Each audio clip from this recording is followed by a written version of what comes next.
የጨመረልን ለዚህ ችለት በዚህ ሰዓት ያደረሰን አምላካችን ለስም አጠራሩ ክብር ምስጋና ይግባው።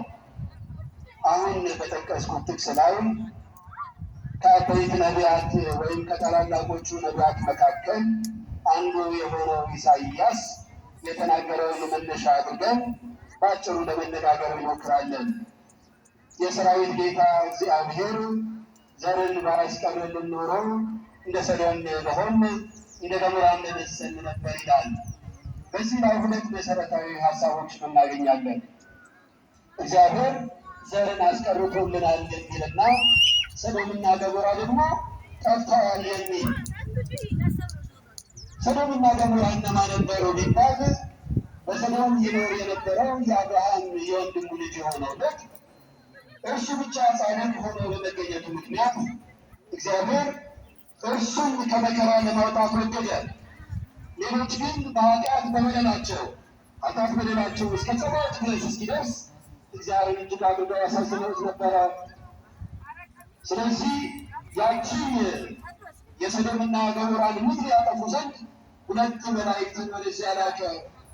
እነዚያ ሁለት መላእክት ወደ ሎጥ ቤት በገቡ ጊዜ በዚያ ክፉ ግብር ተለማምደው የነበሩ የዚያ አገር ሰዎች መጥተው ቤቱን ከበቡት። ዛሬ የምንሰማው ግብረ ሰዶም የሚባለው መነሻው እሱ ስለሆነ ወንዶች ናቸውና እነሱን የግድ ሊሏቸው ፈለጉ። ሎጥ ግን የለም፣ እነሱን ከምትነኩ ወንዶች ያልደረሱባቸው ሁለት ልጆች አሉኝ፣ እነሱን አሳልፌ ልሰጥ ይሻላል አለ። በእግዚአብሔር ታመነ። ተመልከቱ፣ ሰው ልቡ ለልጁ ይራራል፣ እግዚአብሔርን ግን የበለጠ ያሳዝነዋል ብሎ ስላሰበ ከለከላቸው። በዚህ ጊዜ እነዚያ ቅዱሳን መላእክት ሎጥን ወደ ውስጥ ወደ ቤት ስበው አስገብተው የእነዚያን ሰዎች ዓይነ ልቡናቸውን አሳወሩባቸው። እነዚያም ሰዎች የቤቱን ደጃፍ አጥተው ሲዞሩ ቆይተው ሄዱ። ከዚህ በኋላ ሎጥና ቤተሰቦቹ፣ ሎጥ ባለቤቱ፣ ሁለት ልጆቹ ከዚያ ከኃጢአት ምድር ይወጡ ዘንድ እነዚያ ቅዱሳን መላእክት ነገሯቸው። ሎጥ በደከመው ጊዜ እጁን በትተው አወጡት። ወደ ኋላ እንዳትመለከት፣ የሰዶም ምድር እጅግ ክፉ ነው፣ ኃጢአት ነው፣ ምንም በጎ ምግባር የላቸውም። እግዚአብሔርን የሚያሳዝን ተግባር ብቻ ላይ ነው የሰለጠኑት። እነዚህ ቅዱሳን መላእክት የነገሯቸውን ትእዛዝ ግን የፈጸሙት ሎጥና ልጆቹ ናቸው። የሎጥ ሚስት በጨው አሳባ ወደ ኋላ ዞራ ስለነበረ የእነዚያን የቅዱሳን መላእክት ትእዛዝ በመተላለፏ ምክንያት በዚያ በቆመችበት የጨዋ እንደሆነ ቀረች። ሎጥና ልጆቹ ግን ዛሬ ወደምትባል ስፍራ ገብተው ከዚያ ከጥፋት ዳኑ።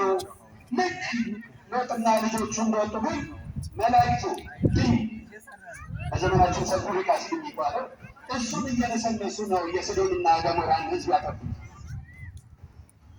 ይህንን ነው ኢሳይያስ የሰራዊት ጌታ እግዚአብሔር ዘርን ባያስቀርልን ኖሮ እንደ ሰዶም በሆን እንደ ገሞራም በመሰል ነበር የተናገረው። ታዲያ እንደ ሰዶምና እንደ ገሞራ ማን ይጠፋል? ሕያው ሆነን እንድንኖር ምልክት የሆነችን የባህሪያችን መመኪያ ምንላት የሕይወታችን ሁሉ መሰረት የምንላት አምላክ ወላዲተ አምላክ አስቀድሞ በአምላክ ሕሊናት ትኖር ነበረ። በኦሪት ዘፍጥረት ምዕራፍ 2 ላይ ስንመለከት እግዚአብሔር ለሰው ልጅ ሕግና ትእዛዝ ሰጥቶ በገነት እንዲኖር ካደረገው በኋላ እንግዲህ በዚያ ጊዜ የነበሩት አዳምና ሔዋን ናቸው። አዳም ተፈጠረ። ከአዳም ጎን ደግሞ ሔዋን ተፈጠረች። በገነት ካለው ዛፍ ሁሉ ትበላላችሁ፣ ነገር ግን ይህች ክፉና ደግ ከምታሳውቀው ዛፍ በበላችሁ ጊዜ የሞት ሞትን ትሞታላችሁ የሚል ትእዛዝ አስተላልፎ ነበረ። ዲያብሎስ ሰይጣን በከይሲ ወይም በእባብ አድሮ ወደ ሔዋን መጥቶ ክፉ ምክርን መከራል። ይሄ እኮ እጅግ ለመብላት የሚያስጎመጀው እጅግ ደስ የሚያሰኘውን ዛፍ ከእርሱ ፍሬ ብትበሉ ልክ እንደ ፈጣሪ እንደ እግዚአብሔር አምላክ ትሆናላችሁ አለች። አዎ ከዚህ በኋላ ባሏን አዳምን ተመለከተችው። ሁለቱም ከዛ ዛፍ በሉ ከክብር ጎደሉ። ታሪኩን ለማሳጠር እግዚአብሔር በዚህ ተቆጣ። በሰው ልጆችና በእግዚአብሔር መካከል የነበረው ቃል ኪዳን ተቋረጠ። ይልቁንም የርግማን ዘር ሆናል። ሰይጣን በከይሲ አድሮ ስለሆነ ሔዋንና አዳም ያሳታቸው። እግዚአብሔር አንድን ነገር የአንድ የርግማንን ነገር ተናገረ። በዘሯና በዘሩት መካከል ጠላትነትን አደርጋለሁ፣ ጠላትነትን አደርጋለሁ፣ እሱ አንገትህን ይቀጠቅጣል። ይህንን እንግዲህ የእባቡ ወይም ደግሞ የከይሲ ጭንቅላቱን አናቱን የሚቀጠቅጥ እርሱ አምላክ ወልደ አምላክ የተገኘባት እመቤታችን ቅድስት ድንግል ማርያም ናት። ስለዚህ አስቀድሞ ሴቲቱ ስላት የነበረው አዳም ሴቲቱ መጽሐፍ ቅዱስ ብታነቡ ሴቲቱ እያለ ይጠራል ያት ነበረ። ለምስሉ የሰጣት ከዚህ በኋላ ነው። የእግዚአብሔር ቤተሰቦች ተመልከቱ። ሔዋን የወለደቻቸው ልጆች አንዱን ሞተ ሥጋ ወስዶባታል፣ በወንድሙ በቃየል ተገድሎ፣ ሌላውን ደግሞ ሞተ ነፍስ ወስዶባታል። እንዴት ሔዋን ወይም ደግሞ የሕያዋን እናት ትባል ዘንድ ተገባት? ቻችን በምድር መካከል ላይ እንደሚያነቡልን አዳም እመቤታችን ቅድስት ድንግል ማርያም ከእርሷ እንደምትወለድ አስቀድሞ አውቆ ሔዋንን ሕይወቴ ነሽ ይላት ነበረ። ሔዋን ያላት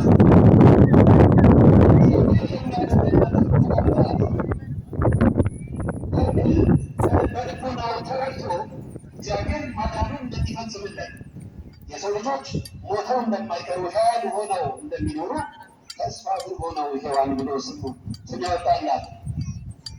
ይህ ሕያውነት ደግሞ በሳራ ተፈጸመ እንዳለን ሳራ እኮ በእርጅና ትወልጃለሽ ስትባል ተጠራጥራ ሳቀች። በኦሪት ዘፍጥረት ምዕራፍ 18 ላይ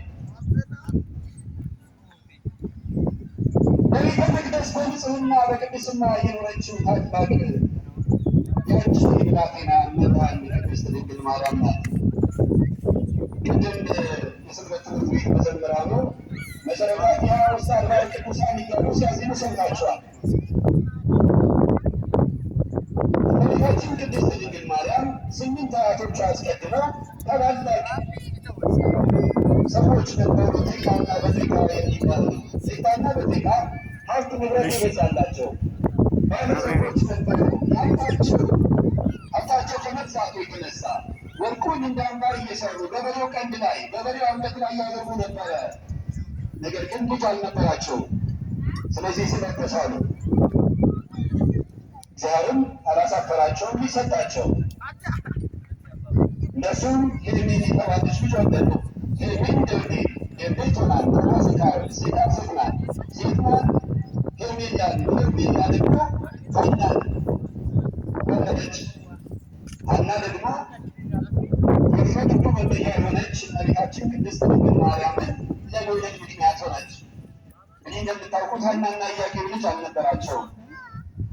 እንዲሁ በሐዘን ሲኖሩ ወደ ቤተ መቅደስ ሄደው በዘመኑ በነበረው አገልግሎት መስዋዕት እንኳን ለማቅረብ ትዳር የመሰረቱ ልጆች የግድ ልጅ ያላቸው መሆን አለባቸው። ካህናቱ መስዋዕቱን አቅርበው ሲጨርሱ ተረፈ መስዋዕቱን የሚመገቡት ልጅ ያላቸው አረጋውያንና እናትና አባቶች ነበሩ። እነሱ ግን ተገድተው ልጅ ስለሌላቸው ከዚህ ሁሉ ምስጢር ተከልለው ይኖሩ ነበረ። እግዚአብሔር ከአዳምን ሊሰራ ሲፈልግ አስቀድሞ ሁሉን ነገር ባዶ ያደርጋል። የቅዱሳንን ታሪክ ታውቁ የለም? ታላላቅ የሚባሉት እነ ቅዱስ ያሬድ አስቀድሞ እውቀት አልተገለጠላቸውም። በሰሊሆም በቤተ ሳይዳ የነበረውን ሰው ታስታውሳላችሁ። ፈጽሞ በዓይኑ በግንባሩ ላይ ዓይን ምልክት እንኳን ያልነበረው ደቀ መዛሙርቱ ይህ ስለምን ሆነ ብለው ጌታን በጠየቁት ጊዜ ጌታ ምን አላቸው? እነሱ ምን አሉ? በእናትና በአባቱ ኃጢአት ምክንያት ነው ወይስ በራሱ በደል ኃጢአት ነው? ስለምን ይሆናል ብለው ጠየቁት። ጌታ ግን ይህ ሁሉ የሆነው የእግዚአብሔር ተአምራት በእርሱ ላይ ይገለጥ ዘንድ ነው። ለቅድስት ሐናና ለቅዱስ ኢያቄም የሚሆነው ይህ ነው። ከዚህ በኋላ ሐናና ኢያቄም ስዕለት ተሳሉ። ስዕለታቸውን ተስለው ይመለከታሉ። የተመለከቱትን ሐና አየችው። ሰባቱን ሰማያት ጻድቃን ሰንጥቃ ወጥታ በጆሮዋ ስትገባ በማኅፀኗ ስታድር አየ። እርሷም ደግሞ እንዲሁ ለባለቤቷ ለኢያቄም ጸጉር ሲያስታጥቁት በእጁ አብባ ተመለከተች።